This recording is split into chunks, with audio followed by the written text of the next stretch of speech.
tukiskella.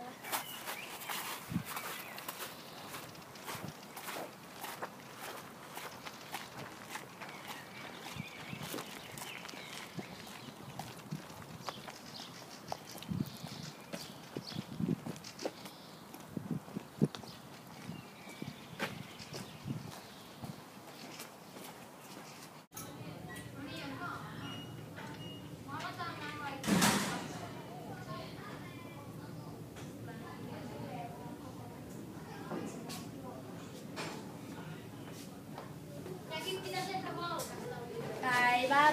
Moi. Minkälaisia karkkipusseja teillä olisi tarjouksessa? No meillä olisi nää Lakumix Original ja sitten Lakumix Black and White. No, mä voin ottaa tuolla Lakumix Originalin. Selvä. 2,50. Tässä. Kiitos.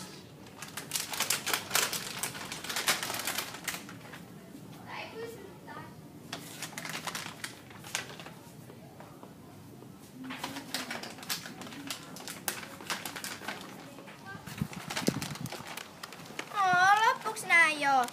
No mitä tälle tyhjälle karkkipussille pitää nyt oikein tehdä? Ihas. Ei sitä maahan saa heittää. No mihin sitten? Tuu niin mä näytän.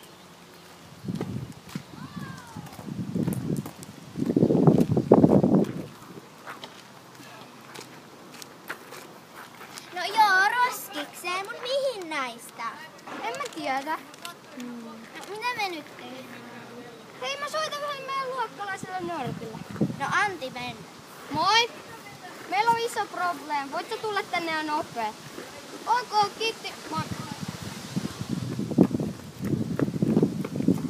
Mä tulin niin nopeasti kun mä pääsin, niin mikä on ongelma? No me ei tiedetä mihin roskikseen tää karkkipussi pitää laittaa.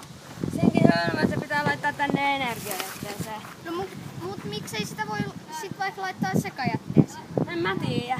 No lähdetään ottaa selvää, mä haluan ainakin tiedä. Mäkin. Moi, niin osaisitko kertoa mulle, että mitä eroa on sekajätteellä ja energiajätteellä? No niillä on semmoista eroa, että energiajätteestä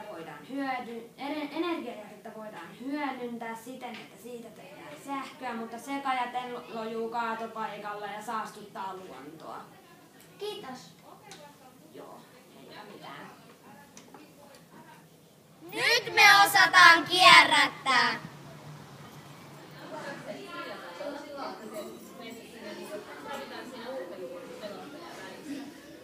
Vuoden kuluttua karkkipussista eli energiajätteestä on tullut sähköä, jolla esim. Puhelimet toimivat.